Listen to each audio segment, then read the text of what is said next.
Hello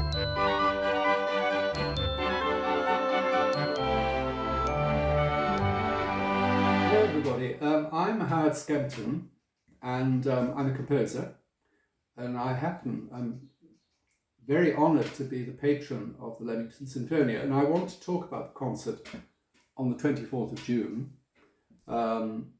Initially anyway, to talk a little bit about the work that I've written for this concert, because I was commissioned to write a piece that would precede the main work in the programme, which is a huge piece, Mahler's Second Symphony, requiring very large forces, I mean choirs as well as large orchestra.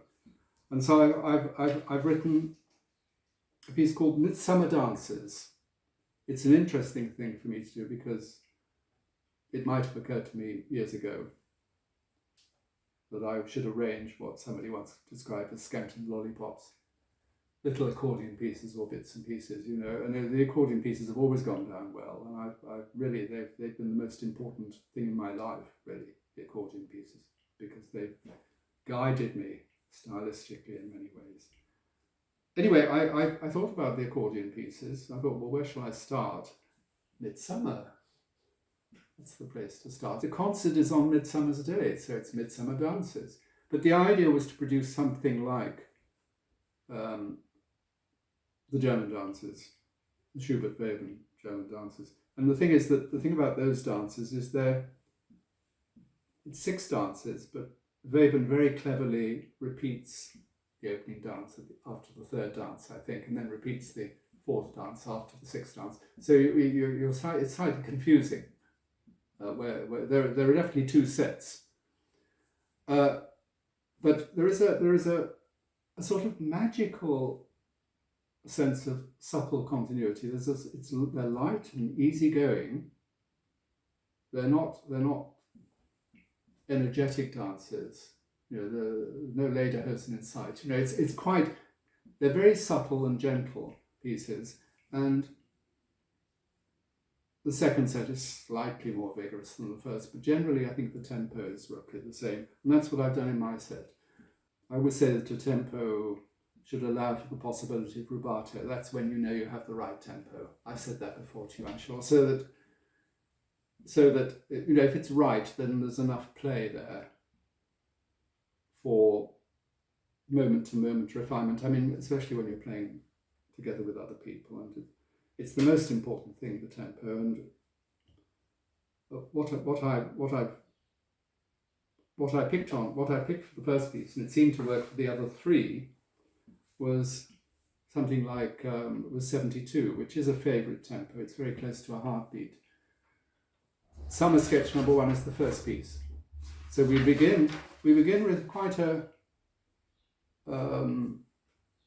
surprisingly reflective piece, really. You can't imagine anyone dancing to this, but call it a stylized dance. It's a little bit more relaxed than the German dances that Schubert wrote. And then I remember that I'd written a spring waltz. Now my spring waltz it's actually these are the original.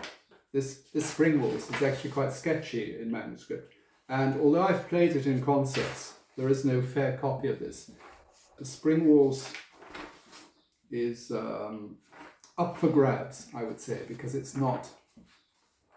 It hasn't been recorded, and it's still in sketch form.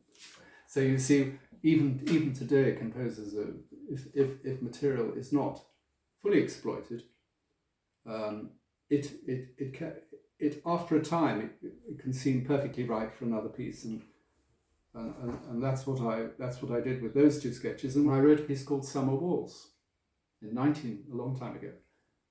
I shouldn't be shy about my age, should I? 1975. I wrote Summer Waltz, and it's a favourite. It was one of the first pieces, and it's a piece that I think at that time I was simply writing. I decided simply to write a melody or to work with the accordion and come up with a simple melody, and I only had a few chords on my 12 bass, and so these are really like folk songs with 3 chords, not necessarily in the sequence you might expect, but they, with 3 or 4 chords. And I like to stretch the instrument as far as I can, but it's very restricted.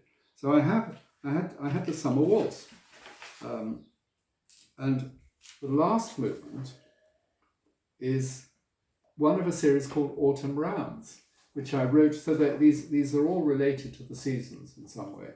And these are little pieces I wrote for a group of 7-year-olds in the late 80s, 1988, and my wife and I were doing a Saturday morning class, and we were useless, really. I mean, she was a very good musician, I was a composer, but we couldn't cope with 7-year-olds. Anyway, it was incredibly useful that I wrote these, because I became interested in canon, and there again, these things like the accordion pieces, like the rounds, definitely guide one.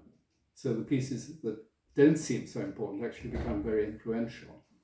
I'm really happy with it. I'm very happy to have used these pieces in that way. There was one other piece, but I decided against it.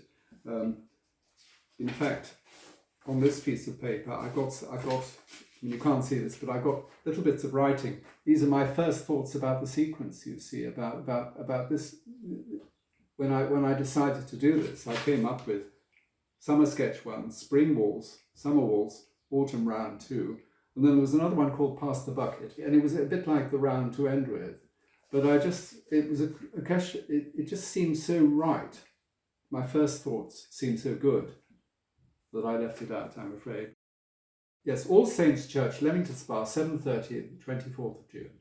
It is going to be a most remarkable concert. It's and the time is it's beautiful. It's wonderful to imagine it at that on Midsummer's Day, with the sun streaming through the stained glass window, and it'll be a magical experience and an inspiring one.